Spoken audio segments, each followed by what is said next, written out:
Chapter 266 काला पहले तुम्हारी हेवनली दाओ टेल्स को सब्सक्राइब कीजिए। हाँ, ये लेवल अप हो गया। अब ये दूसरे स्तर पर है।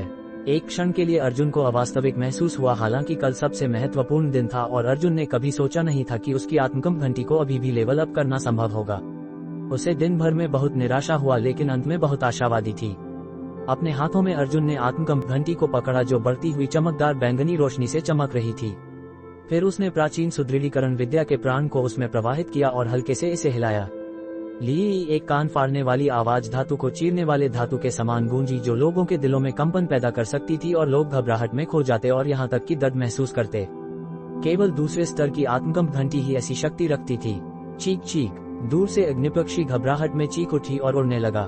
अग्निपक्षी स्थानिक क्षेत्र से आया था और अर्जुन का सवार था। वह बहुत शक्तिशाली माना जाता था, लेकिन इस क्षण पर अर्जुन अग्निपक्षी के डर की तीव्रता स्पष्ट रूप से महसूस कर सकता था।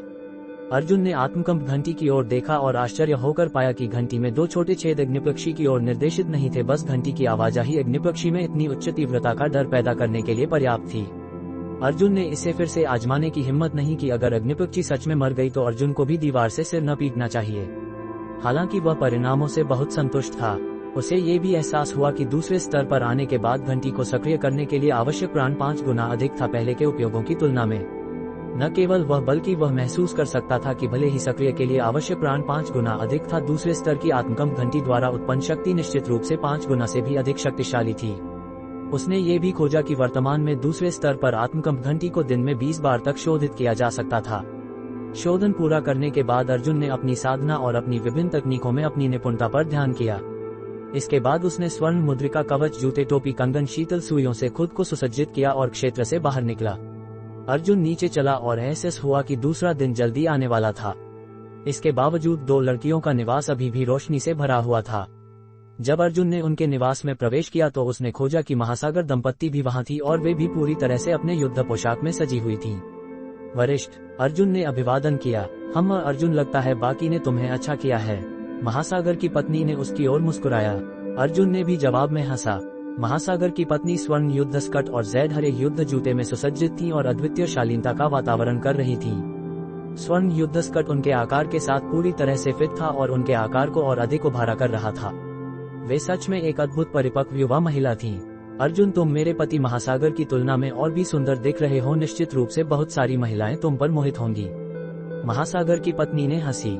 महास ने सहमति में हंसा। हाल आखिरकार अर्जुन को उनका दामाद भांजा माना जा सकता था और उसने लंबे समय से अर्जुन को अपने दामाद के रूप में देखा था। अर्जुन केवल असहायता से मुस्कुरा सकता था। इस क्षण सागर चंद्रा अपने शयन कक्ष से बाहर निकली। उन्होंने भी स्वर्ण युद्ध स्कर्ट पहना था और उनके हाथ में एक टोपी थी। उनके बादल जैसे बहते बाल एक बन में बंधे हुए थे। उनकी अतुलनीय सुंदरता असाधारण और विलक्षण थी और एक भव्य शक्ति का वातावरण उनसे उत्पन्न कर रहा था। अर्जुन को देखते ही सागर चंद्रा जल्दी से उनकी नजर से बच गईं। अर्जुन ने पिछले 2 दिनों में जो अंदर कवच बनाया था वह निकाला। ये कवच रक्षा में 10% की वृद्धि कर सकता था, लेकिन अन्य गुणों में कोई वृद्धि नहीं थी। भारी हथियारों की शक्ति का सामना करते समय ये युद्ध स्कर्ट की तुलना में बहुत कमजोर था। चंद्रा, इसे ज्वाला को दे दो, वह अब स्वर्ण युद्ध स्कर्ट नहीं पहन सकती। अर्जुन ने अंदर कवच को आगे बढ़ाया। सागर चंद्रा ने इसे स्वीकार करते हुए एक बुदबुदाहट में जवाब दिया। उन्होंने अर्जुन की ओर भी नहीं देखा इससे पहले कि वह मुड़ गईं और अग्निज्वाला के कमरे में चली गईं। वह समझ नहीं पा रही थी कि जब अर्जुन ने उन्हें हाल ही बनाया अंदर कवच अग्निज्वाला को देने के लिए कहा तो उन्हें खुशी और उदास का अजीब मिश्रण महसूस हुआ। सागर चंदा ने चुपचाप से खुद से नफरत किया कि उनके मन में इतने अजीब विचार आ रहे हैं। समय धीरे धीरे बह गया, लेकिन सभी को लगा जैसे समय असामान्य तेजी से बीता। अग्निज्वाला और सागर चंद्रा हाथ पकड़े हुए कमरे से बाहर आईं। अग्निज्वाला ने महासागर दंपत्ति को मुस्कुराकर अभिवादन किया। अर्जुन, ये तुम्हारे लिए है। ज्वाली ने अपने गले से लटकते हुए काला रत्न को तोड़कर अर्जुन को दे दिया। अर्जुन ने हिचकिचाया, हालांकि यह काला रत्न कुछ ऐसा था जो सागर चंद्रा की मां ने अग्निज्वाला को दिया था, और केवल यही नहीं बल्कि यह अग्निज्वाला को अपनी गोद बेटी के रूप में स्वीकार करने का उपहार था। मुझे अभी जरूरत नहीं है, तुम भविष्य में इसे मुझे वापस कर सकती हो। अग्निज्वाला ने मुस्कुराए। अर्जुन ने उनकी भलाई को अस्वीकार नहीं किया जब उसने काला रत्न को अपने गले में डाला। उसी समय उसने महसूस किया कि एक ऊर्जा की लहर उसके शरीर में प्रवाहित हो रही थी, क्योंकि उसके पैर ताकत भर गई थी। तीसरे स्तर के काले रत्न वास्तव में प्रभावी थे। उसकी गति में 10% की वृद्धि हुई। घर शांत हो गया। अर्जुन ने खोजा कि सागर चंद्रा और अग्निज्वाला कभी कभी उसकी ओर चुपचाप से नजर डालती। वह इस पोशाक में कितना अच्छा दिख रहा है। सागर चंद्रा, तुमने कभी किसी पुरुष को अच्छा दिखने पर ध्यान किया है, लेकिन जब उसने अपने माता पिता की जानकारी नजरें देखी तो वह शर्म से दूर होकर दूसरी ओर देखने लगी, लेकिन आने वाली आपदा के बारे में सोचकर ऐसा लगा जैसे उन पर बर्फ की बाल्टी बरस रही है। वे क्या करें? अचानक अर्जुन ने एक विशाल उड़ने वाले पशु को उनकी दिशा में उड़ते हुए आते हुए महसूस किया। वे आ रहे हैं। महासागर ने कड़वी मुस्कुराहट के साथ हंसा और खड़े हो गए। सागर चंद्रा ने टोपी पहन की जैसे ही वह ज्वाली को खींचे हुए। चलो बाहर चलते हैं, महासागर ने धीरे से कहा जैसे वे निवास से बाहर निकले। अग्निज्वाला को छोड़कर बाकी सब पूरी युद्ध लड़ाई के पोशाक में सुसज्जित थे। एक क्षण बाद महासागर हा एक प्रतिध्वनि बिना किसी रोक के आवाज गूंजी। कुछ देर बाद अर्जुन ने विशाल आकार का एक उड़ने वाला दैत्य पशु देखा। उड़ने वाले पशु का विशाल शरीर अग्निपक्षी और स्वर्ण पंख वाले बिजली बाज से भी बड़ा था। इसका चांदी रंग का ढांचा धातु की तरह मजबूत था और इसका पंख फैलाव 100 मीटर से अधिक था। इसका मोटा और मांसपेशी पैर इसके डरावना तीक्ष्ण नुकील नाखून के साथ लोगों को देखकर दिल की गहराई में डर महसूस कराता। सबसे प्रभावशाली चीज इसके सिर पर काले रंग का चिरा जैसा निशान था जो बाज से मिलता था। वह विस्मय और अतुलनीय शक्तिशाली थी। एक राजा का वातावरण फैला रहा था। काला चैंपियन शिकारी पर 2 आदमी सवार थे। उनमें से एक सफेद कपड़े में वस्त्र पहने बूढ़ा झुका हुआ था जिसके चांदी बाल हवा में उड़ रहे थे। उसके हाथ एक स्वर्ण रंग की ड्रैगन सिर छड़ी पकड़ी हुई थी। शिकारी पर दूसरे व्यक्ति को देखकर अर्जुन को बुरा झटका लगा। वह कोई और नहीं बल्कि वह मध्यम आयु का आदमी था जो उसकी लोहार की दुकान में उसकी तलाश खोजने आया था। अर्जुन बूढ़े अंधे की वास्तविक शक्ति को महसूस नहीं कर सका, हालांकि उनके बीच शक्तियों का अंतर बहुत बड़ा था। हालांकि वह केवल वही नहीं बल्कि वह बैंगनी वस्त्र पहने मध्यम आयु के व्यक्ति की वास्तविक शक्ति स्तर का भी सटीक अनुमान नहीं कर पा रहा था। बूढ़े अंधे नीचे उतरो, चूंकि तुम यहाँ हो तो क्या हमें एक हिसाब निपटाना नहीं चाहिए? महासागर की बेसहाय हंसी आवाज हवा के सामने बोला आसमान की ओर देखते हुए। बूढ़ा अंधा ने बैंगनी वस्त्र पहने मध्यम आयु के आदमी की बांह पकड़ी और वे हवा से नीचे कूदे। एक फेंकी तीर की रफ्तार की गति से बिल्कुल धरती हुई बिना किसी आवाज के जमीन पर उतरे। महासागर 30 साल पहले मेरी एक आंख अंधा कर दी थी। क्या तुम्हें अच्छा लगा उस समय मेरी पत्नी और बेटे को मारने में? बूढ़ा झुका ने हंसा। तुम्हारा बेटा खुद ही आपदा लाया जबकि तुम्हारी पत्नी ने आत्महत्या की। लेकिन हर हाल में चूंकि तुम यहाँ हो और जानबूझकर मुझ पर निशाना बना रहे हो, मैं सभी के हिसाब लूंगा। महासागर ने हंसा। हाँ, मुझ पर निशाना बनाने का क्या फायदा है? जब तुम अपने परिवार को मारा तो क्या तुमने खुद से वही सवाल पूछा था? इन 30 सालों में तुमने मेरे अमर खड्ग संप्रदाय के कितने चेलों को मारा है? कोई आप तुमसे मुझसे इस बारे ज्यादा स्पष्ट नहीं होगा। बूढ़ा झुका ठंडी आवाज में बोला जैसे कि वह अकेले से ही सागर को अपनी नजर से खा रहा था। जो मैंने मारा वे सब अपनी मौत के हकदार थे। तुम अपने अमर खड्ग संप्रदाय को देखो, यह क्या बन गया है। मैं इस बात पर खुद को दोषी देता हूँ कि 30 साल पहले मैं नर्म दिल था और तुम सबको नष्ट कर नहीं पाया। हाँ, अब पछतावा का क्या फायदा? मैं तुम्हें बताऊंगा असली पछतावा क्या होता है जब तुम अपने परिवार को मेरे हाथों में मरते हुए देखोगा। बूढ़ा झुका ने धीरे अपनी पीठ सीधी कर खड़े हो गया जैसे उस पुरुष ने कई साल जवान लग गए, जैसा अर्जुन को लगा कि वह बूढ़ा आदमी कई साल छोटा हो गया था। मैं महासागर हूँ ने अपने किए कामों पर कभी पछतावा नहीं किया। क्या तुम स्वर्गमहल की प्रतिक्रियाओं से डरते नहीं हो? महासागर ठंडे से कहा। महासागर के शब्दों को सुनकर बूढ़े ने हंसना जारी रहा। सागर, तुम बस किसी ऐसे तत्व में घूम बाहर निकला था तो सोचा तुम अभी भी स्वर्गमहल का उल्लेख करने की हिम्मत रखते हो। न केवल वह बल्कि क्या मैं इन 30 सालों में कोई तैयारी नहीं की? चूंकि मैं तुम पर हमला करने की हिम्मत कर रखा हूं तो स्वाभाविक रूप से मैं अपनी गणना में स्वर्गमहल की प्रतिक्रियाओं को शामिल कर चुका हूं। तुमने तलवार में अपना भाग्य दांव डाला। समझदार हा। इस क्षण अर्जुन महासागर के निवास के चारों ओर से बहुत शक्तिशाली औरों का एहसास किया। चैप्टर 267 विशेषज्ञों का पतन 10,000 सिर्फ एक ही क्षण के लिए 10,000 तैयार। बूढ़ा अंधे ने अपनी आंखें चारों ओर घुमाई देखते हुए एक चिल्ली हंसी फूट पड़ी। इस बकवास को बंद करो। आज मैं तुम्हारी पत्नी और बेटी को मारूंगा और तुम्हें अपने प्रियों को खोने का दर्द अनुभव का स्वाद चखाऊंगा। बोलने के बाद बूढ़ा एक धुंधली छाया बनकर उड़ा और महासागर की पत्नी की ओर गया। पहले में मेरी शवाल पर से गुजरने को पार करना होगा, महासागर ने फुफकारा और 2 कदम आगे बूढ़े अंधे के रास्ते में आने को रोकने के लिए आगे। उसके केवल एक अंगूठी मोटी जैसा था जिसकी मोटाई अंगूठी से थोड़ी मोटी थी। धमाक धमाक उनके हथियारों के लगातार चलने की आवाज लगातार गूंजी। जिस जमीन पर महासागर खड़ा था उस पर दरारें फैल गई थी, जबकि बूढ़ा अंधा जो खड़ा था उसके खड़ने के टकराने पर टिका भी नहीं था, टकराने के बाद भी अछूत था। ये बूढ़ा अंधा सच में बहुत कुतरा है। ऐसी योजना का इस्तेमाल कर महासागर को सीधे टकराने के लिए मजबूर बना रहा था। इस मामले में महासागर जो शुरू में आराम से 100 बार का आदान पर बिना किसी परेशान के अदम तक ना आसान ले जा सकता था, लेकिन अब उसे वास्तव में इस वीक लगभग बच्ची 8 से भी चाल नहीं आ पाएंगी। अर्जुन दोनों के बीच होने वार्ता को देखता रहा।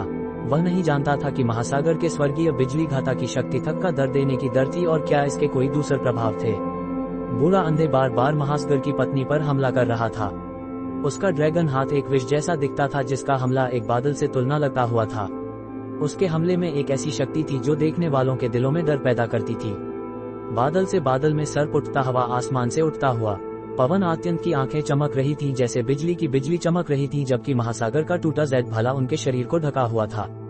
वातावरण अत्यंत था और सामान्य साधकों के लिए सांस लेना लगभग असंभव था। बूढ़ा अंधे और महासागर के दबाव का संयुक्त दबाव का वातावरण था।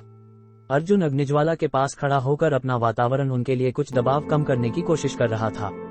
महासागर की पत्नी युद्ध राजा क्षेत्र के पहले स्तर की अपनी साधना आधार पर थी और वह केवल देख सकती थी क्योंकि वह शामिल होकर बैठक बनकर बैठक की तरह एक बेचारे की तरह थी। अग्निपक्षी पर वह सवार था। वह स्वर्ग और धरती का उत्पन्नीय पशु था और उस पर सवार था एक आदम था, बैंगनी वस्त्र पहने मध्यम आयु का व्यक्ति।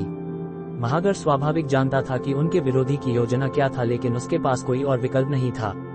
उसने अपना सबसे मजबूत हमला इस्तेमाल का उपयोग किया। हर बार अपना सबसे मजबूत हमला का इस्तेमाल नहीं कर सका। वह अग्निपक्षी पर सवार होने वाला उसके लिए एक बोझा था।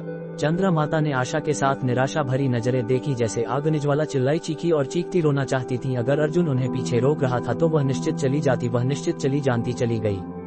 बूढ़ा अंधे ने अपनी दोनों को चौथी नहीं बल्कि 3 की छाया की। उसकी ड्रैगन स्टाफ का हमला उनके दोनों पर निशाना आया जैसे एक बिजली से आ रहा था। उसका हमला एक बादल से आने वाला 2 आश्चर्य पैदा करने वाला था। मैंने पहले तुम्हारी एक आंख अंधा कर दी थी चून कि तुम्हारा पत्नी और बेटे को मारने में तुम्हें अच्छा लगा होगा।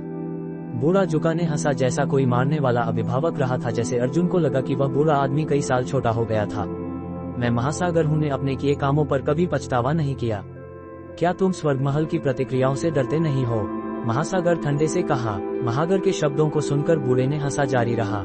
स्वर्गमहल से निकले जाने की हिम्मत रखते हो? समझदार हा। इस क्षण अर्जुन ने महासागर के निवास के चारों ओर से बहुत शक्तिशाली औरों का एहसास किया। आत्मकंप घंटी का दूसरा स्तर वास्तव में 300 मीटर की त्रिज्या के भीतर लक्ष्य पशुओं को उन्माद में ले जाने की एक उच्च संभावना। वे मित्रों और शत्रुओं के बीच अंतर नहीं करेंगे और पागलपन चीजों पर हमला करेंगे। अर्जुन ने अपनी आध्यात्मिक अवस्था को अपने चरम मुंह पर निर्देशिया पर ले गया। दबावान पर आत्मकंप घंटी को धीरे से हिलाया। 3 शीतल सुइयां उसके बाएं हाथ में थीं। शीतल सुइयों में ठंड विष होता था। इसके छुपने तकनीक विद्या आदिम लौ की रफ्तार से बिजली की तरह थी, इसलिए इसकी गति बिजली की आग से की रफ्त से तेज थी। यह एक अद्भुत हमला था जो किसी भी नंगी आंख के अलावा देखने वाले को देखकर उसके दिल में डर महसूस कराता। बूढ़ा अंधे अपने अभिनय अवस्था में लौटा जैसा लगता हुआ। उसकी ड्रैगन स्टाफ एक बादल से 2 हो गए, 2 से 3 बन गए, 3 स्टाफ शक्ति। हालांकि अर्जुन की शक्ति उसके स्तर पर नहीं थी। वह बस देखकर बूढ़ा अंधा का ये हमला कितना भयंकर था। 3 स्टाफ हमले वास्तव में केवल भ्रम नकली थे। वह असामान्य 3 लहरों तक बादल नहीं थे। स्वर्गीय बिजली घाता महागर की तलवार को देखकर आश्चर्यचकित हो गया। इसमें तुम्हारी शक्ति इतनी बढ़ तक हो गई है। ये बूढ़ा अंधा सच में बहुत कुतरा है। ऐसी योजना का इस्तेमाल कर महासागर को सीधा टकराने के लिए मजबूर बन रहा था। उसके हमले में एक सुनहरा ड्रैगन जैसा निशान था जो देखने वालों के दिलों में डर पैदा करता था। बादल से आते हुए बादल जैसे एक बिजली से आ रहा, जैसे बादल से निकलते चलने वाला जैसा देखा जाता था, वैसा अर्जुन की तीसरी लहर के समान था। महागर स्वाभाविक इस हमले के 3 बीच मौका बचावे का बिंदु जान सकता था, लेकिन अगर वह उसे तोड़ने में सक्षम था, उसने शुद्ध हमला को रोकने के लिए अपनी शक्ति का इस्तेमाल करने के लिए इस्तेमाल को ही चलाना पड़ा। चंद्र यू सागर चंद्रा की माता चीखती रोती। अगर अर्जुन उन्हें रोके नहीं रहा तो वह निश्चित चली जाती। वह बूढ़ा अंधा से टकराने वाला देखकर उनकी आंखें निराशा से भरी हो गईं और उसके पर आक्रोश नजरें से देखकर मरने वाली थीं। अर्जुन का आध्यात्मिक अवस्था अब अपने चरम मुंह पर सबसे दबाव ले था। जब उसने बूढ़े अंधे की ड्रैगन स्टाफ को अपनी पीठ पर आते हुए देखा तो उसने आत्मकंप घंटी को हिलाया और बैंगनी जैद अमरलोक में चलाकर 3 सुइयां को बाहर ले आया। उसने अपनी चेहर नहीं घुमाया, अपना दृश्य सीधे रखा। उसकी दृष्टि असाधारण थी क्योंकि वह बूढ़ा अंधा अभी भी चल नहीं सकता था। उसने महासागर मिंग्या की दिशा पर अपनी प्रतिभा का तीव्र बनाया। अग्निपक्षी पर सवार होने वाला उसके लिए एक बोझा था। अग्निपक्षी पहले से ही स्वर्ग और धरती का उत्तरीयन पशु था और उस पर एक आदम था, बैंगनी वस्त्र पहने मध्यम आयु का व्यक्ति। अर्जुन की पीठ पर वार आया जबकि उसने अग्निज्वाला को अपनी बाईं से धकेला दिया। उन्हें लगभग 10 मीटर दूर एक जगह तक ले गई। उसने अभी अपना पीठ नहीं घुमाया और सीधा मुड़कर बूढ़े अंधे की ड्रैगन स्टाफ से बचने के लिए अंतिम संभव में मोड़ गया। दिव्य रक्षा। जैसा अर्जुन ने उस भयंकर नाम को सुना, आश्चर्य सहमता में भर गया। और बूढ़ा अंधे को जब वह अपनी नंद आंख निकालने के लिए हमला किया तो उसे बचने से पहले टकराने से घातक बच जाना था। लेकिन उसने अपनी चाल में से अपनी बहन को अपने दिल पर डाला और अपनी कवच के पीठ पर आ गया। 30वें बार का विनाश समझा हमले के बदले होने बाद आया, जब बूढ़ा अंधे चीखता दर्द सिरके पर चिल्लाया और अपने दांत को निचोड़ निकालते हुए अपनी शक्ति को एकत्रित कर रहा। उसने अपनी दांत में विकृत शक्तिक संचय इक्का किया और अपनी उसकी पीठ पर एक शक्ति को इक्का किया। बूढ़ा अंधे ने अपने दांत को अपनी गर्दन में दबो गया। ये वही दिव्य रक्षा थी जो केवल एक दिव्य अवस्था और ऊपर के साधकों के द्वारा किया जा सकता था। सबसे चौंकी जानने पर अर्जुन ने अपनी बहन को रोका और बूढ़ा अंधे की गर्दन पर दुख हुआ। चंद्र माता की जगह जहां अर्जुन गिरा था उनके सामने लग गया जो सामने की तल थी। उसने बूढ़े अंधे के हाथ पर अपना हाथ रखा और बिना किसी संकोच के उसका गला। बूढ़ा अंधे पहले से ही एक दिव्य अवस्था और ऊपर के एक साधक की सबसे द्वारा निकालता हुआ उसकी प्रतिष्ठा से उसे जानता कि वह पहले ही दूसरी पंक्ति का हमला बचने नहीं दे सकता, लेकिन अब उसे बचाने का कोई तरीका नहीं था। बूढ़ा अंधे पहले ही एक दिव्य अवस्था और ऊपर के एक साधक की सबसे द्वारा निकलता हुआ उसकी प्रतिष्ठा से उसे जानता कि वह पहले ही दूसरी पंक्ति का हमला बचने नहीं दे सकता, लेकिन अब उसे बचाने का कोई तरीका नहीं था। ये बूढ़ा अंधे पहले ही एक दिव्य अवस्था और ऊपर के एक साधक की सबसे द्वारा निकलता हुआ उसकी प्रतिष्ठा से उसे जानता कि वह पहले ही दूसरी पंक्ति का हमला बचने नहीं दे सकता, लेकिन अब उसे बचाने का कोई तरीका नहीं था। बूढ़ा अंधे पहले ही एक दिव्य अवस्था और ऊपर के एक साधक की सबसे द्वारा निकलता हुआ उसकी प्रतिष्ठा से उसे जानता कि वह पहले ही दूसरी पंक्ति का हमला बचने नहीं दे सकता, लेकिन अब उसे बचाने का कोई तरीका नहीं था। बूढ़ा अंधे पहले ही एक दिव्य अवस्था और ऊपर के एक साधक की सबसे द्वारा निकलता हुआ उसकी प्रतिष्ठा से उसे जानता कि वह पहले ही दूसरी पंक्ति का हमला बचने नहीं दे सकता, लेकिन अब उसे बचाने का कोई तरीका नहीं था। बूढ़ा अंधे ने अपना हाथ रखा और बिना किसी संकोच के उसका गला। अग्निज्वाला पर हमला करने के लिए बूढ़ा अंधे का गर्दन कर रहा था। उसने अपनी प्रतिष्ठा से उसे जानता कि वह पहले ही दूसरी पंक्ति का हमला बचने नहीं दे सकता, लेकिन अब उसे बचाने का कोई तरीका नहीं था। बूढ़ा अंधे ने पहले ही एक दिव्य अवस्था और ऊपर के एक साधक की सबसे द्वारा निकलता हुआ उसकी प्रतिष्ठा से उसे जानता कि वह पहले ही दूसरी पंक्ति का हमला बचने नहीं दे सकता, लेकिन अब उसे बचाने का कोई तरीका नहीं था। एक बूंद आवाज गूंजी गई, जैसा एक बिजली से आ रहा, जैसे बादल से निकलते चलने वाला जैसा देखा जाता था वैसे अर्जुन की तीसरी लहर के समान था। एक दिव्य अवस्था और ऊपर के एक साधक की सबसे द्वारा निकलता हुआ उसकी प्रतिष्ठा से उसे जानता कि वह पहले ही दूसरी पंक्ति का हमला बचने नहीं दे सकता, लेकिन अब उसे बचाने का कोई तरीका नहीं था। बूढ़ा अंधे ने अपना हाथ रखा और बिना किस संकोच के उसका गला। अग्निज्वाला पर हमला करने के लिए बूढ़ा अंधे का गर्दन कर रहा था। उसने अपनी प्रतिष्ठा से उसे जानता कि वह पहले ही दूसरी पंक्ति का हमला बचने नहीं दे सकता, लेकिन अब उसे बचाने का कोई तरीका नहीं था। बूढ़ा अंधे ने पहले ही एक दिव्य अवस्था और ऊपर के एक साधक की सबसे द्वारा निकलता हुआ उसकी प्रतिष्ठा से उसे जानता कि वह पहले ही दूसरी पंक्ति का हमला बचने नहीं दे सकता, लेकिन अब उसे बचाने का कोई तरीका नहीं था। बूढ़ा अंधे ने अपना हाथ रखा और बिना किस संकोच के उसका गला। अग्निज्वाला पर हमला करने के लिए बूढ़ा अंधे का गर्दन कर रहा था। उसने अपनी प्रतिष्ठा से उसे जानता कि वह पहले ही दूसरी पंक्ति का हमला बचने नहीं दे सकता, लेकिन अब उसे बचाने का कोई तरीका नहीं था। बूढ़ा अंधे ने पहले ही एक दिव्य अवस्था और ऊपर के एक साधक की सबसे द्वारा निकलता हुआ उसकी प्रतिष्ठा से उसे जानता कि वह पहले ही दूसरी पंक्ति का हमला बचने नहीं दे सकता, लेकिन अब उसे बचाने का कोई तरीका नहीं था। बूढ़ा अंधे ने अपना हाथ रखा और बिना किस संकोच के उसका गला। अग्निज्वाला पर हमला करने के लिए बूढ़ा अंधे का गर्दन कर रहा था। उसने अपनी प्रतिष्ठा से उसे जानता कि वह पहले ही दूसरी पंक्ति का हमला बचने नहीं दे सकता, लेकिन अब उसे बचाने का कोई तरीका नहीं था। बूढ़ा अंधे ने अपना हाथ रखा और बिना किस संकोच के उसका गला। अग्निज्वाला पर हमला करने के लिए बूढ़ा अंधे का गर्दन कर रहा था। उसने अपनी प्रतिष्ठा से उसे जानता कि वह पहले ही दूसरी पंक्ति का हमला बचने नहीं दे सकता, लेकिन अब उसे बचाने का कोई तरीका नहीं था। बूढ़ा अंधे ने अपना हाथ रखा और बिन किस संकोच के उसका गला। अग्निज्वाला पर हमला करने के लिए बूढ़ा अंधे का गर्दन कर रहा था। उसने अपनी प्रतिष्ठा से उसे जानता कि वह पहले ही दूसरी पंक्ति का हमला बचने नहीं दे सकता, लेकिन अब उसे बचाने का कोई तरीका नहीं था। बूढ़ा अंधे ने पहले ही एक दिव्य अवस्था और ऊपर के एक साधक की सबस द्वारा निकलता हुआ उसकी प्रतिष्ठा से उसे जानता कि वह पहले ही दूसरी पंक्ति का हमला बचने नहीं दे सकता, लेकिन अब उसे बचाने का कोई तरीका नहीं था। बूढ़ा अंधे ने अपना हाथ रखा और बिन किस संकोच के उसका बगला। अग्निज्वाला पर हमला करने के लिए बूढ़ा अंधे का गर्दन कर रहा था। उसने अपनी प्रतिष्ठा से उसे जानता कि वह पहले ही दूसरी पंक्ति का हमला बचने नहीं दे सकता, लेकिन अब उसे बचाने का कोई तरीका नहीं था। बूढ़ा अंधे ने पहले ही एक दिव्य अवस्था और ऊपर के एक साधक की सबस द्वारा निकलता हुआ उसकी प्रतिष्ठा से उसे जानता कि वह पहले ही दूसरी पंक्ति का हमला बचने नहीं दे सकता, लेकिन अब उसे बचाने का कोई तरीका नहीं था। बूढ़ा अंधे ने अपना हाथ रखा और बिन किस संकोच के उसका गला। अग्निज्वाला पर हमला करने के लिए बूढ़ा अंधे का गर्दन कर रहा था। उसने अपनी प्रतिष्ठा से उसे जानता कि वह पहले ही दूसरी पंकति का हमला बचने नहीं दे सकता, लेकिन अब उसे बचाने का कोई तरीका नहीं था। बूढ़ा अंधे ने अपना हाथ रखा और बिन किसी संकोच के उसका गला। अग्निज्वाला पर हमला करने के लिए बूढ़ा अंधे का गर्दन कर रहा था। उसने अपनी प्रतिष्ठा से उसे जानता कि वह पहले ही दूसरी पंकति का हमला बचने नहीं दे सकता, लेकिन अब उसे बचाने का कोई तरीका नहीं था। बूढ़ा अंधे ने पहले ही एक दिव्य अवस्था और ऊपर के एक सदक की सबस द्वारा निकलता हुआ उसकी प्रतिष्ठा से उसे जानता कि वह पहले ही दूसरी पंकति का हमला बचने नहीं दे सकता, लेकिन अब उसे बचाने का कोई तरीका नहीं था। बूढ़ा अंधे ने अपना हाथ रखा और बिन किसी संकोच के उसका गला। अग्निज्वाला पर हमला करने के लिए बूढ़ा अंधे का गर्दन कर रहा था। उसने अपनी प्रतिष्ठा से उसे जानता कि वह पहले ही दूसरी पंकति का हमला बचने नहीं दे सकता, लेकिन अब उसे बचाने का कोई तरीका नहीं था। बूढ़ा अंधे ने अपना हाथ रखा और बिन किसी संकोच के उसका गला। अग्निज्वाला पर हमला करने के लिए बूढ़ा अंधे का विद्रोह स्पर्धना हुआ उसकी प्रतिष्ठा से उसे जानता कि वह पहले ही दूसरी पंक्ता का हमला बचने नहीं दे सकता, लेकिन अब उसे बचाने का कोई तरीका नहीं था।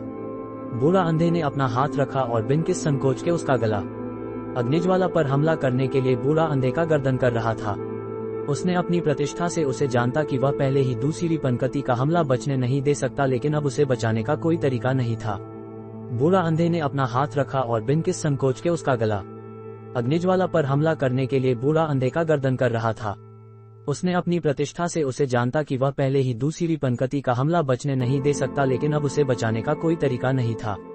बूढ़ा अंधे ने अपना हाथ रखा और बिन किसी संकोच के उसका गला। अग्निज्वाला पर हमला करने के लिए बूढ़ा अंधे का गर्दन कर रहा था। उसने अपनी प्रतिष्ठा से उसे जानता कि वह पहले ही दूसरी पंकति का हमला बचने नहीं दे सकता, लेकिन अब उसे बचने का कोई तरीका नहीं था। बूढ़ा अंधे ने अपना हाथ रखा और बिन किसी संकोच के उसका गला। अग्निज्वाला पर हमला करने के लिए बूढ़ा अंधे का गर्दन कर रहा था। उसने अपनी प्रतिष्ठा से उसे जानता कि वह पहले ही दूसरी पंकति का हमला बचने नहीं दे सकता, लेकिन अब उसे बचाने का कोई तरीका नहीं था। बूढ़ा अंधे ने अपना हाथ रखा और बिन किसी संकोच के उसका गला। अग्निज्वाला पर हमला करने के लिए बूढ़ा अंधे का गर्दन कर रहा था। उसने अपनी प्रतिष्ठा से उसे जानता कि वह पहले ही दूसरी पंकति का हमला बचने नहीं दे सकता, लेकिन अब उसे बचने का कोई तरीका नहीं था। बूढ़ा अंधे ने अपना हाथ रखा और बिन किसी संकोच के उसका गला। अग्निज्वाला पर हमला करने के लिए बूढ़ा अंधे का विद्रोह धन लगाया जैसा एक बादल से निकलते चलने वाला जैसा देखा जाता था, वैसे अर्जुन की तीसरी लहर की समान थी, जो अर्जुन की आंखों को देखकर बतावी से बचा रहा था और उसके हमले 300 गुना तक ऊपर वाले विशाल थे, देखने लोगों के दिलों में डर महसूस कराती थी। बूढ़ा अंधे ने अपना हाथ रखा और बिन किसी संकोच के उसका गला। अग्निज्वाला पर हमला करने के लिए बूढ़ा अंधे का विद्रोह धन लगाया जैसे एक बादल से निकलते चलने वाला जैसा देखा जाता था, वैसे अर्जुन की तीसरी लहर की समान थी, जो अर्जुन की आंखों को देखकर बतावा से बचा रहा था और उसके हमले 300 गुना तक ऊपर वाले विशाल थे, देखने लोगों के दिलों में डर महसूस कराती थी। बूढ़ा अंधे ने अपना हाथ रखा और बिन किसी संकोच के उसका गला। अग्निज्वाला पर हमला करने के लिए बूढ़ा अंधे का विद्रोह धन लगाया जैसे एक बादल से निकलते चलने वाला जैसा देखा जाता, वैसे अर्जुन की तीसरी लहर की समान थी, जो अर्जुन की आंखों को देखकर बतावा से बचा रहा और उसके हमले 300 गुना ऊपर वाले विशाल थे, देखने लोगों के दिलों में डर महसूस कराती थी। बूढ़ा अंधे ने अपना हाथ रखा और बिन किसी संकोच के उसका गला। अग्निज्वाला पर हमला करने के लिए बूढ़ा अंधे का विद्रोह धन लगाया जैसे एक बादल से निकलते चलने वाला जैसा देखा जाता, वैसे अर्जुन की तीसरी लहर की समान थी, जो अर्जुन की आंखों को देखकर बतावा से बचा रहा और उसके हमले 300 गुना ऊपर वाले विशाल थे, देखने लोगों के दिलों में डर महसूस कराती थी। बूढ़ा अंधे ने अपना हाथ रखा और बिन किसी संकोच के उसका गला। अग्निज्वाला पर हमला करने के लिए बूढ़ा अंधे का विद्रोह धन लगाया जैसे एक बादल से निकले चलने वाला जैसा देखा जाता, वैसे अर्जुन की तीसरी लहर की समान थी, जो अर्जुन की आंखों को देखकर बतावा से बचा रहा और उसके हमले 300 गुना ऊपर वाले विशाल थे, देखने लोगों के दिलों में डर महसूस कराती थी। बूढ़ा अंधे ने अपना हाथ रखा और बिन किसी संकोच के उसका गला। अग्निज्वाला पर हमला करने के लिए बूढ़ा अंधे का विद्रोह धन लगाया जैसे एक बादल से निकले चलने वाला जैसा देखा जाता, वैसे अर्जुन की तीसरी लहर की समान थी, जो अर्जुन की आंखों को देखकर बतावा से बचा रहा और उसके हमले 300 गुना ऊपर वाले विशाल थे, देखने लोगों के दिलों में डर महसूस कराती थी। बूढ़ा अंधे ने अपना हाथ रखा और बिन किसी संकोच के उसका गला। अग्निज्वाला पर हमला करने लिए बूढ़ा अंधे का विद्रोह धन लगाया जैसे एक बादल से निकले चलने वाला जैसा देखा जाता, वैसे अर्जुन की तीसरी लहर की समान थी, जो अर्जुन की आंखों को देखकर बतावा से बचा रहा और उसके हमले 300 गुना ऊपर वाले विशाल थे, देखने लोगों के दिलों में डर महसूस कराती थी। बूढ़ा अंधे ने अपना हाथ रखा और बिन किसी संकोच के उसका गला। अग्निज्वाला पर हमला करने के लिए बूढ़ा अंधे का विद्रोह धन लगाया जैसे एक बादल से निकले चलने वाला जैसा देखा जाता, वैसे अर्जुन की तीसरी लहर की समान थी, जो अर्जुन की आंखों को देखकर बतावा से बचा रहा और उसके हमले 300 गुना ऊपर वाले विशाल थे, देखने लोगों के दिलों में डर महसूस कराती थी। बूढ़ा अंधे ने अपना हाथ रखा और बिन किस संकोच के उसका गला।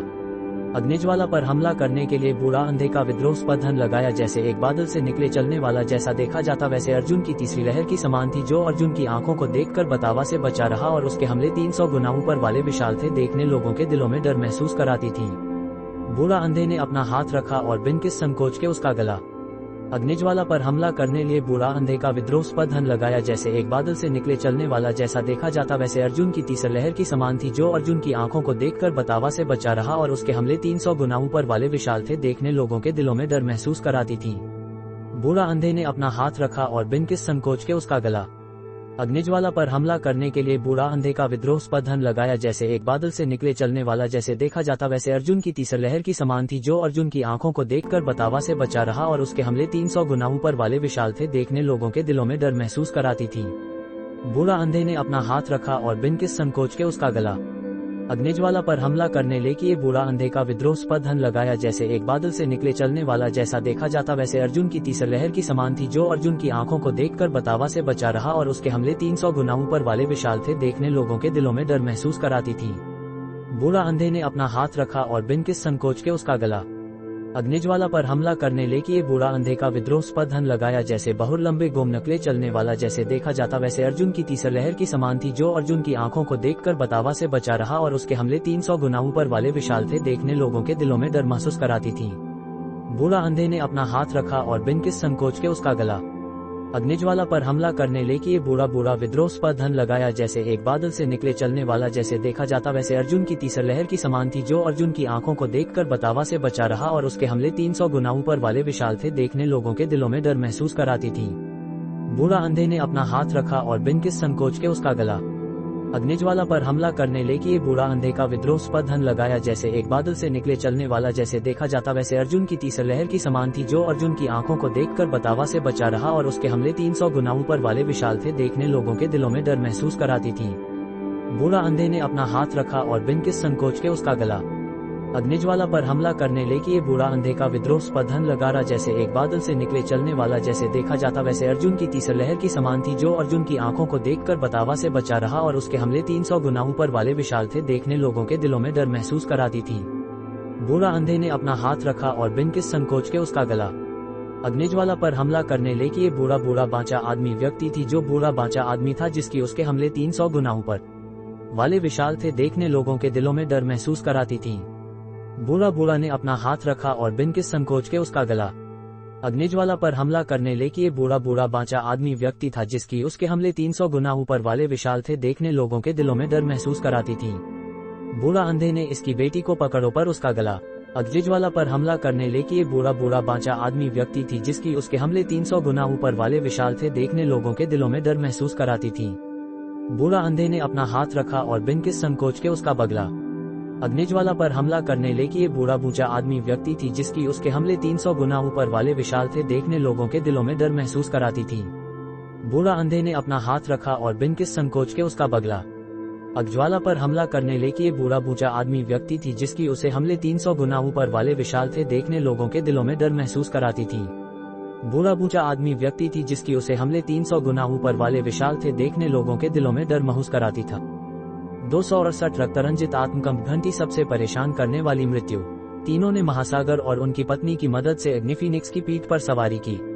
सागर चंद्रा ने सोचा था कि उसकी माता भी उसके साथ आएंगी, और जब तक उसे एहसास हुआ कि ऐसा नहीं होगा तब तक काफी देर हो चुकी थी। जाओ अर्जुन, सागर चंद्रा का अच्छे से ख्याल रखना, अब से वह तुम्हारे अलावा किसी की नहीं रही। सागर चंद्रा की माता ने चिल्लाया। ये निराशा और आशा दोनों की आवाज थी। उन्होंने अचानक मुड़कर अमरखड्ग संप्रदाय के प्रमुख की ओर कदम बढ़ाए, जो पहले से ही उनकी ओर दौड़ रहा था। उनकी गति तेज थी, मानो मृत्यु के प्रति दृढ़ संकल्प से भरी हो, वे अधिक इच्छा शक्ति के साथ आगे बढ़ी। और यह सब एक युद्ध राजा के जीवन का केवल इतना ही था कि विरोधी को आगे बढ़ने से रोका जाए, ताकि उनकी पुत्री एक सांस की दूरी तक भागने में सफल हो सके। अर्जुन ने अपनी आंखें बंद कर ली। अग्निफीनिक्स ने अपने पंख फैलाए और आसमान में उड़ने लगा। माता अग्निज्वाला ने सागर चंद्रा को गले लगा लिया। दोनों गले मिलकर रो रही थी। अर्जुन ने सागर चंद्रा की माता के कत्ल का दृश्य देखना नहीं चाहा। कुछ पल बाद एक चीख सुनाई दी। अर्जुन ने दूर से उड़ने लगे विशाल पशु की ओर देखा। कृष्ण चैंपियन राजहंस। अर्जुन ने कड़वी नजरों से उस उड़ते पक्षी को देखा, जिसका आकार बढ़ता जा रहा था। उसकी पीठ पर एक बैंगनी वस्त्र पहने खून से लथपथ मध्यम आयु का आदमी बैठा था। वह ताजा खून सागर चंद्रा की माता का था। अर्जुन तुम कैसे हो? अग्निज्वाला ने चिंतित होकर पूछा जबकि वह अग्नि फीनिक्स की पीठ पर खून से लथपथ पड़े अर्जुन को देख रही थी। मैं ठीक हूँ सागर चंद्रा का ख्याल रखो, अर्जुन ने धीरे से कहा। उसकी कमजोर आवाज में बहुत असहायता थी। सागर चंद्रा ने सिर उठाकर अर्जुन की ओर देखा, तभी उसे अर्जुन की वर्तमान दयनीय स्थिति दिखाई दी। सागर चंद्रा अर्जुन को खून में लथपथ दूसरी बार देख रही थी और पिछली बार भी किसी और दिन की बात थी। इस बार पिछली बार से भी ज्यादा गंभीर लग रहा था। उस समय उसमें कुछ युद्ध शक्ति बाकी थी, लेकिन इस बार वह खड़ा भी नहीं हो सकता था। अर्जुन सागर चंद्रा लगभग अच्छी तरह सुरक्षित थी, बस उसे अत्यधिक शोक हो रहा था। अर्जुन को इस हालत में देखकर उसके दिल में दुख, उदासी और एक मिठास भर गई। सागर चंद्रा उदास मत हो, हालांकि वरिष्ठ चले गए हैं लेकिन उन्हें तुम्हारे लिए ऐसा करने में कोई पछतावा नहीं था और उन्होंने ये कर भी दिया। अर्जुन ने दूर से पीछा कर रहे अमरखड्ग संप्रदाय के प्रमुख की ओर देखा। उड़ने वाले कुछ और जानवर भी थे, लेकिन केवल कृष्ण चैंपियन राजहंस की गति अग्निफीनिक्स से अधिक थी। अर्जुन मुझे बहुत दुख हो रहा है, मैं बहुत बेकार हूँ। सागर चंद्रा अग्निफीनिक्स की पीठ पर घुटने के बल बैठ गई और उस दिशा की ओर देख रही थी जहाँ उसके माता पिता ने अंतिम सांस ली थी। सागर चंद्रा जीवन में कोई भी परेशानियों से मुक्त नहीं है। एक ऐसा व्यक्ति जो बाहर से खुश लगता हो, उसके अपने दर्द होते हैं। जीवन लंबा है और भविष्य में आपको कई चीजों का सामना करना होगा। मजबूत बनना सीखो और कड़ी मेहनत करो ताकि आपके जीवन में कोई पछतावा न रहे। खाफ। अर्जुन ने खून उगल दिया, लेकिन इस समय उसे इसकी परवाह नहीं थी। इन चोटों के साथ जीवित बचना भी एक बड़ा सौभाग्य था। अर्जुन। सागर चंद्रा और अग्निज्वाला अर्जुन के दोनों ओर बैठ गई और उसके शरीर को सहारा दिया। अर्जुन वे आ रहे हैं, हम क्या करें? अग्निज्वाला ने धीरे से कहा जबकि वह तेजी से नजदीक आ रहे कृष्ण चैंपियन राजहंस की ओर चिंतित नजरों से देख रही थी, जो अब 1000 मीटर से भी कम दूरी पर था। हालांकि अर्जुन अब एक सामान्य इंसान से भी कम था, फिर भी इस तरह की स्थिति में दोनों लड़कियां अनजाने में उस पर निर्भर कर रही थी। शायद यही पुरुषों और महिलाओं में अंतर था। महिलाएं आखिरकार महिलाएं ही थी, महिला का स्वभाव ऐसा ही था। कम से कम इस तरह के समय में महिलाएं ऐसा ही करती हैं, बिल्कुल सागर चंद्रा की तरह। शायद उसने पहले कभी किसी पुरुष पर निर्भर होने के बारे में नहीं सोचा था। जाहिर है महासागर को छोड़कर अब उसे लगा कि अर्जुन ही एकमात्र ऐसा व्यक्ति है जिस पर वह भरोसा कर सकती है, मानो उसने अपने आप को उसे सौंप दिया हो। मैं अपने भाग्य के सहारे हूँ, अर्जुन ने हंसकर कहा। अर्जुन के शब्द धोखा नहीं थे। अगर उनके विरोधी उन तक पहुंच जाते तो उन्हें केवल अपने भाग्य पर छोड़ना पड़ता। हालांकि उसकी मुस्कान और उसके स्वर में उदासीनता ने दोनों महिलाओं को एक शांति का एहसास कराया। एक लगातार चिंतित दिल भी अंत में शांत हो जाता है। अग्निफीनिक्स तेज गति से उड़ रहा था और विरोधी से 1000 किलोमीटर दूर था। इस दूरी पर वे सिर्फ 2 सांसों में पकड़े जाते। सौभाग्य से अग्निफीनिक्स की गति धीमी नहीं थी। स्वर्ग और पृथ्वी के उत्परिवर्तित पशुलाल लुवान को बड़ी क्षमता के लिए जाना जाता था। इसके अलावा कांस्य हार से गति में 10% की वृद्धि थी। फिर भी कृष्ण चैंपियन राजहंस उसके पीछे पहुंच रहा था। अब ये लगभग 800 मीटर से कम दूरी पर था। अर्जुन क्या तुम्हें मृत्यु से डर लगता है? सागर चंद्रा ने दूर देखते हुए धीरे से कहा। डरता हूँ, मुझे बहुत डर लगता है, अर्जुन ने बिना किसी संदेह के कहा। अर्जुन के जवाब सुनकर सागर चंद्रा की आंखों से आंसू बह निकले। तब तुमने उस समय अग्निज्वाला और मुझे धकेल क्यों दिया? क्या तुम्हें नहीं पता था कि इससे तुम्हें खतरा होगा? मृत्यु से डरना मतलब यह नहीं कि मौत नहीं आएगी, अर्जुन ने मुस्कुराते हुए कहा। अर्जुन इस बार मैं मामला संभालती हूँ, सागर चंद्रा धीरे से खड़ी हुई। अर्जुन ने सागर चंद्रा की ओर हल्के से सिर हिलाया। मैं अभी जीवित हूँ, मैं अपनी महिला को उंगली तक नहीं हिलने दूंगा, उसने हंसकर कहा। दोनों महिलाएं विशेषकर सागर चंद्रा कांप उठी। उसे अजीब लगा, विशेषकर अर्जुन से वह गर्म स्वर और अस्पष्ट शब्द सुनकर। हालांकि इस क्षण उसे उसमें कोई शक। 269 दोनों महिलाओं के विचार चंद्रकला की दिव्य अवस्था में प्रवेश।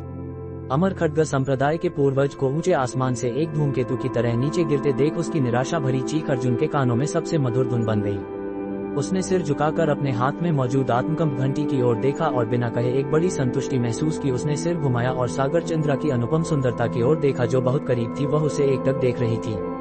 अर्जुन उसके गहरे काले खूबसूरत ननों में अपनी स्पष्ट परछाई देख सकता था। उसकी काली घनी लंबी पलकें जो पंखे की तरह फैली हुई थी इतनी सुंदर थी कि अर्जुन मोहित हो गया। सागर चंद्रा पर टिके होने से अर्जुन को नरमता और लचीलापन महसूस हो रहा था। हालांकि वह जो दर्द सह रहा था वह उसे चीर रहा था, फिर भी वह एक हल्की सी आरामदायक अनुभूति कर सकता था।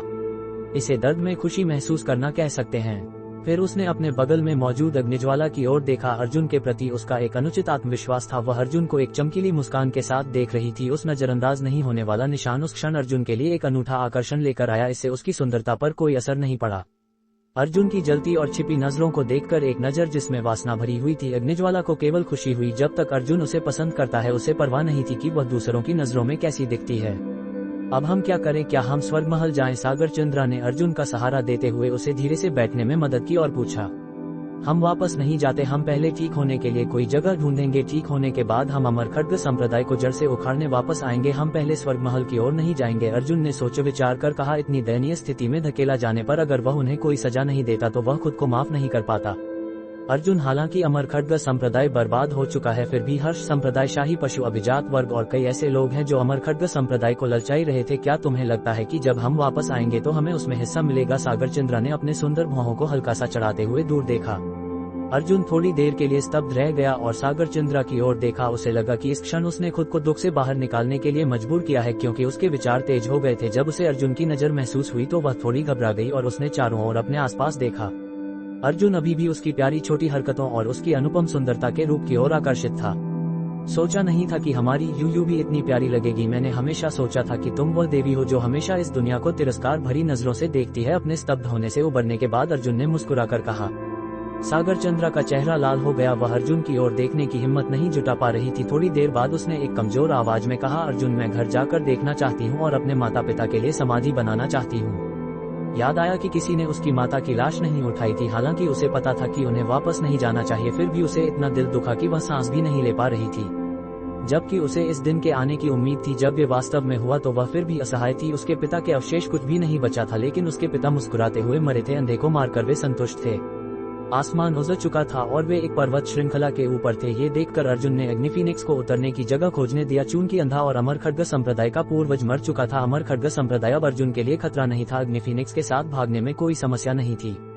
अभी थोड़ा विश्राम करते हैं, फिर मैं थोड़ी ताकत वापस पाने के बाद तुम्हें वापस जाने के लिए साथ दूंगा, ठीक है? अर्जुन बैंगनी ज़ेड अमरलोक में आधे महीने बिताकर अपनी चोटों को ठीक करने के लिए पहले एक जगह उतरना चाहता था। सागरचंद्र ने अर्जुन को लंबे समय तक देखा, फिर उसने सिर हिलाया। उसकी आंखों में आंसू भर आए। नहीं, मैं खुद वापस जाऊंगी। तुम पहले से ही ऐसी हालत में हो, मैं नहीं चाहती कि तुम मेरे कारण और जोखिम उठाओ। उस क्षण अर्जुन ने अग्निफीनिक्स को एक छिपी हुई चट्टान से निकली एक सपाट जगह पर उतरने दिया, क्योंकि उसने देखा कि उस क्षेत्र में घनी लताएं और पेड़ थे। तुम्हारे माता पिता ने तुम्हें मेरी जिम्मेदारी में दिया है, मैं तुम्हें अकेले जोखिम उठाने कैसे दे सकता हूँ? अर्जुन ने धीरे से कहा। अर्जुन के शब्द सुनकर सागरचंद्र की खुशी ऐसी लगी मानो उस पर ठंडा पानी डाल दिया गया हो। वह ये सोचने पर मजबूर हुई कि वह केवल उसके माता पिता की इच्छा या अंतिम इच्छा पूरी कर रहा है। उसका कड़वा मुस्कान एक पल में गायब हो गया। फिर उसने अर्जुन की ओर मुस्कुराकर कहा, धन्यवाद। अर्जुन को सागरचंद्र के बदलाव का एहसास नहीं हुआ। वह सागरचंद्र की बाहों में था और वे अग्निफीनिक्स की पीठ से उतरे। अर्जुन ने अग्निफीनिक्स को आसपास की निगरानी करने भेज दिया। तीनों ने एक ऐसी जगह खोजी जो उतनी ढलानदार नहीं थी और यह भी देखा कि कोई छिपी हुई और आरामदायक जगह तो नहीं है। वहाँ एक छोटी गुफा है। अग्निज्वाला ने अचानक कुछ देवदार के पेड़ों से ढकी जगह की ओर इशारा किया। सभी सावधान रहें, अंदर कुछ वन्य पशु हो सकते हैं। अर्जुन ने उन्हें चेतावनी दी और अग्निफीनिक्स को वापस बुलाया। जैसे ही अर्जुन और अन्य लोग गुफा में प्रवेश कर रहे थे, वहीं सौकोस नगर में शर्मा कुल की दवा की दुकान में भी बड़े बदलाव हो रहे थे। एक सुसंस्कृत स्वभाव वाली महिला थी, एक युवा विवाहित महिला जिसकी अनुपम पवित्र सुंदरता थी। उसका नाजुक और शुद्ध चेहरा विशेष रूप से मर्यादित दिखता था। वह महिला जो शर्मा कुल में रही थी, चंद्रकला। वह अकेले शर्मा कुल के आंगन में बाघ रूप का अभ्यास कर रही थी और एक के बाद एक तेज बाघ की दहाड़ निकाल रही थी। उसने बाघ रूप की महान पूर्णता अवस्था पहले ही हासिल कर ली थी और इसे और अधिक ऊंचाई तक ले जा चुकी थी। दुर्भाग्य से चंद्रकला को पता नहीं था कि उसने कौन सी साधना अवस्था हासिल की है। साल की शुरुआत से शर्मा कुल में कोई भी ऐसा नहीं बचा था जो उसका मुकाबला कर सके। बुजुर्ग धर्मपाल एक बार आए थे और कहा था कि उसने भौतिक क्षेत्र की चोटी तक पहुंच गई है। हालांकि शर्मा कुल के सदस्यों ने पहले से ही अनुमान लगा लिया था, फिर भी वे हैरान थे। एक ऐसे व्यक्ति ने जिसने कोई साधना नहीं की, उसे 2 साल के भीतर भौतिक क्षेत्र की चोटी तक पहुंच जाना। दुर्भाग्य से अर्जुन को छोड़कर किसी और को यह नहीं पता था कि वह जन्म से ही जुड़ी और खुली नाड़ियों के साथ पैदा हुई थी, इसलिए वह दूसरों की तुलना में आधी मेहनत से 2 गुना परिणाम पा रही थी। इसके अलावा उसने केवल अर्जुन द्वारा सिखाई गई हिरण दौड़ और बाघ रूप का ही अभ्यास किया था और बहुत पहले ही महान पूर्णता अवस्था से आगे निकल गई थी। एक ऐसे मोड़ तक पहुंच गई थी जहां हर हाव भाव उसकी उंगलियों के सिरों पर था। उसके द्वारा किए गए हर हाव भाव में भव्यता दिखती थी और यहाँ तक कि एक समान अवस्था तक पहुँचने में सक्षम थी। बस अर्जुन ने इसे अभी तक खुद से नहीं देखा था। अब शर्मा कुल में ऐसा कोई नहीं था जो चंद्रकला का सम्मान न करता हो। हालांकि सभी ने हमेशा उसके साथ अच्छा व्यवहार किया था, विशेषकर प्रिया ने, लेकिन ज्यादातर लोगों ने ऐसा केवल इसलिए किया क्योंकि वह अर्जुन की महिला थी। धर्मपाल ने हमेशा सोचा था कि चंद्रकला की एक बेटी है, इसलिए वह अर्जुन के लिए अच्छा जोड़ा नहीं थी, लेकिन उसने बहुत पहले ही यह विचार त्याग दिया था क्योंकि बच्चे और पोते पोतियों की अपनी खुशियां होती हैं। इसके अलावा शर्मा कुल में कोई भी अर्जुन के फैसलों का विरोध नहीं कर सकता था। यह उच्च स्तर तक पहुंचने वाले युद्ध साधक की प्राकृतिक प्रतिक्रिया थी। अर्जुन के पिछले जीवन में जिनके पास पैसा था उनमें एक श्रेष्ठता की भावना होती थी। रिश्तेदारों के बीच भी नव महाद्वीपों का संसार में युद्ध कलाओं पर जोर देने वाले कुल भी ऐसे ही थे। अब हर सुबह शर्मा कुल की 3 पीढ़ियां चंद्रकला के साथ बाघ रूप का अभ्यास करती थीं। ऐसा इसलिए था क्योंकि उन्हें पता था कि वह केवल बाघ रूप का अभ्यास करके इस मोड़ तक पहुंच सकती है। इसके अलावा उसका भविष्य बहुत उज्ज्वल था क्योंकि उसने दिव्य अवस्था में प्रवेश करने की क्षमता दिखाई थी। शर्मा कुल में सभी लोगों को चंद्रकला से हैरान होना पड़ा। पहले अर्जुन के बदलावों ने उन्हें बड़ा झटका दिया था, लेकिन वे सब जानते थे कि अर्जुन के पास एक विशेषज्ञ गुरु था, लेकिन चंद्रकला के लिए उसने खुद पर भरोसा किया था। अभय, विक्रम और अर्जुन बेई सब उसे भाभी कहते थे, जिससे उसका चेहरा हर बार लाल हो जाता था और वह घबरा जाती थी। अर्जुन भाई साधना का पागल है, लेकिन मैंने कभी नहीं सोचा था कि वह भाभी जो हमारे लिए लाया और भी मजबूत है, ये बहुत बड़ा झटका है। अर्जुन बेई ने बुदबुदाया। हाँ, अभय और विक्रम ने सहमति में सिर हिलाया। भाभी इतनी देर से अभ्यास कर रही हैं, क्या तुम्हें कुछ पता चला? अर्जुन बेई ने भौं चढ़ाते हुए पूछा। वे जिस जगह पर थे वह चंद्रकला से काफी दूर थी। ऐसा इसलिए था क्योंकि सुबह के अभ्यास के समय को छोड़कर कोई भी उसके अभ्यास में बाधा नहीं डालता था। छोटी यशोदा की देखभाल भी प्रिया कर रही थी। छोटी लड़की अब प्रिया के बहुत करीब आ गई थी। दिन रात दादी कहती थी, मुझे कुछ पता नहीं चला, तुम्हें कुछ पता चला? अभय ने अर्जुन बेई से पूछा। मुझे लगता है कि भाभी जल्द ही दिव्य अवस्था में प्रवेश कर सकती हैं। अर्जुन बेई ने एक चौंकाने वाली बात कही। क्या दिव्य अवस्था? हालांकि भाभी भौतिक क्षेत्र की चोटी पर हैं, लेकिन ये लगभग आधा साल हुआ है। दादाजी लगभग 40 साल से चोटी पर हैं। अभय ने हैरान होकर कहा। तो अर्जुन भाई का क्या हर कोई अलग है? क्या तुमने किसी को देखा है जो थोड़े 2 साल में भौतिक क्षेत्र की चोटी तक पहुंचा हो? अर्जुन बेई ने मुस्कुराकर कहा। अरे ये बहुत बड़ा झटका है, मुझे तो अभ्यास का मन भी नहीं कर रहा, अभय ने कड़वी मुस्कान के साथ कहा। मेरी भी यही भावना है, विक्रम ने उदासी भरे स्वर में कहा। तुम दोनों बेकार हो, तुम दोनों को केवल दूसरों की सफलता दिखती है। क्या तुमने अर्जुन भाई और भाभी ने कितनी मेहनत की है? वे जिस तरह पूरी तरह से केंद्रित और समर्पित हैं, उसे केवल पीड़ित या पागलपन कहा जा सकता है। क्या तुम ऐसा कर सकते हो? अर्जुन बेई ने एक महिला बॉस की तरह व्यवहार करते हुए दोनों को डांटा। इसके इर्द गिर्द कोई रास्ता नहीं था। पिछले 2 सालों में अर्जुन बेई की साधना अभय से आगे निकल गई थी और युद्ध सेनापति क्षेत्र की 6ठी श्रेणी तक पहुंच गई थी, जबकि अभय 5वें दर्जे का युद्ध सेनापति था और विक्रम ने अभी हाल ही में युद्ध सेनापति की श्रेणी में प्रवेश किया था। अब तीसरी पीढ़ी में अर्जुन बेई सबसे मजबूत थी। जाहिर है अर्जुन को छोड़कर चंद्रकला ने बाघ रूप को बहुत आसानी से स्वाभाविक रूप से किया, विशेषकर बाघ का नख कसना। केवल तकनीक के आधार पर अर्जुन भी उसकी बराबरी नहीं कर सकता था। बाघ की दहाड़ तेज होती जा रही थी, मुद्राएं और भी अधिक संयमित होती जा रही थी। हर बार जब बड़ी मात्रा में ऊर्जा बाहर निकलती तो नख की पकड़ और कमजोर होती जा रही थी। अभय, विक्रम और अर्जुन बेई ने चंद्रकला को देखा। बिना पलक झपकाए उन्हें कुछ महसूस हुआ, बिल्कुल वैसा ही जैसा अर्जुन बेई ने पहले कहा था।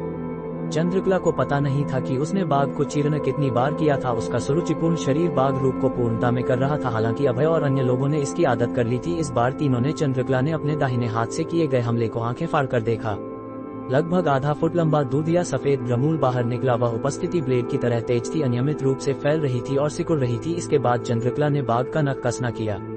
दिव्य अवस्था का प्राण जो दिव्य अवस्था का प्रतिनिधित्व करता था, ये साबित करता था कि चंद्रकला एक दिव्य अवस्था की साधिका बन गई थी। उसके शरीर में भी बड़े बदलाव आए थे, मानो उसकी हड्डियां बदल गई हों, उसकी अशुद्धियां उस छोटे से पल में शोधित हो गईं। अचानक दिव्य अवस्था में प्रवेश करने वाले व्यक्ति की आभा ने कई शर्मा कुल के सदस्यों को आकर्षित किया। चंद्रकला रुक गई थी। पूरे शरीर में बहुत आराम महसूस हो रहा था, विशेषकर जिस क्षण उसने दिव्य अवस्था में प्रवेश किया था। यह वही एहसास था जो उसे अर्जुन के साथ संबंध बनाने पर हुआ था। वह क्षण बहुत अद्भुत था।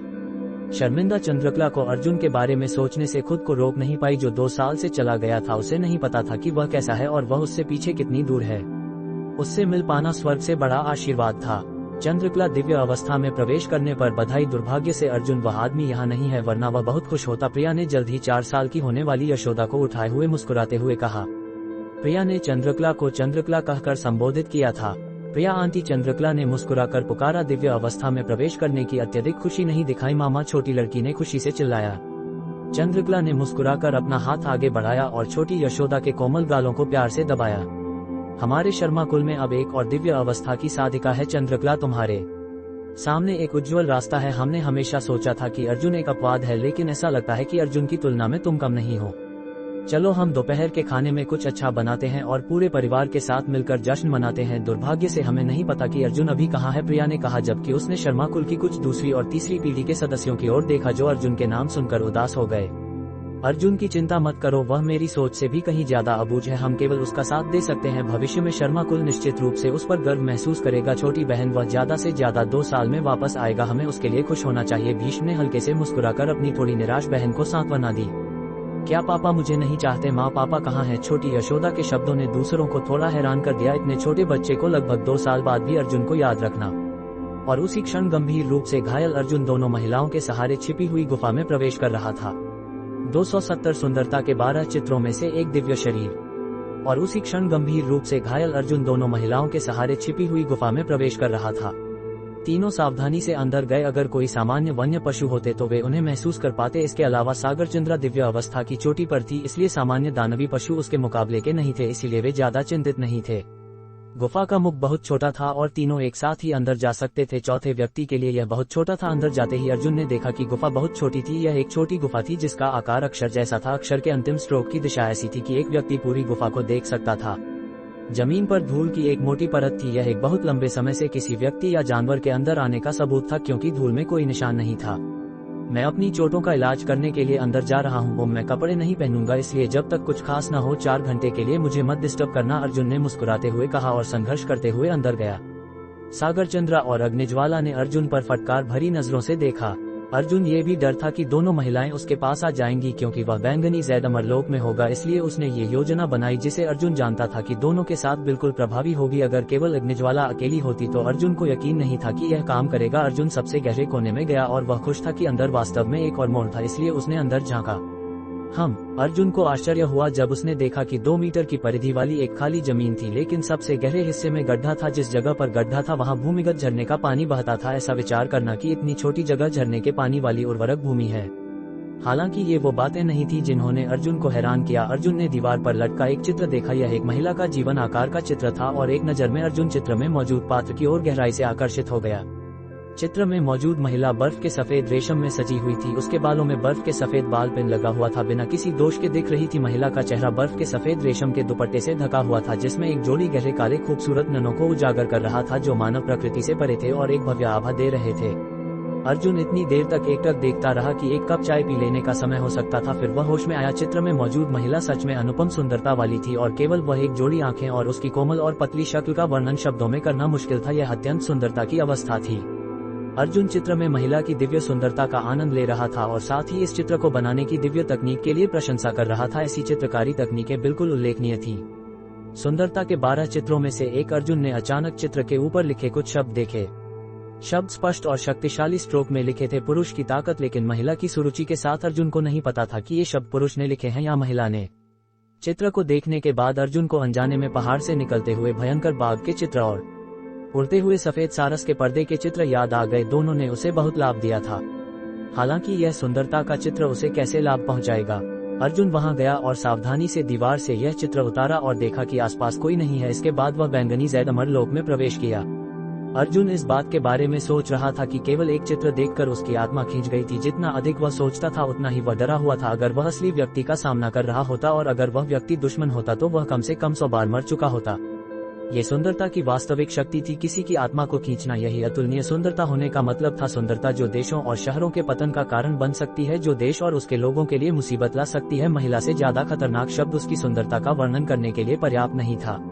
अर्जुन ने इस सुंदरता के चित्र को अपने भव्य पर्दे के एक तरफ रखा। जब उसने चित्र में महिला को देखा तो वह फिर से उसकी ओर गहराई से आकर्षित हो गया। उस अनियंत्रित इच्छा ने अर्जुन को खुद को एक उदास आवाज में फंसाया।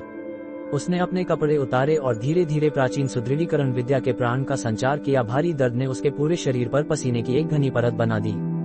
हालांकि अर्जुन ने दांत पीसे और डटा रहा। उसे पता था कि अगर वह प्राचीन सुदृढ़ीकरण विद्या के प्राण को अपनी चोटों को स्वचालित रूप से ठीक करने देता तो इसमें बहुत समय लगता। अर्जुन के पास इंतजार करने का समय नहीं था।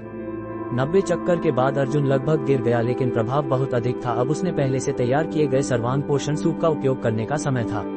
2 कटोरे सूप नीचे गटकने के बाद अर्जुन जमीन पर लेट गया बिना हिले। प्राचीन सुदृढ़ीकरण विद्या के प्राण उसके शरीर में धीरे धीरे अपने आप चल रहे थे, लेकिन ताकत के साथ मानो वे कभी थकेंगे ही नहीं।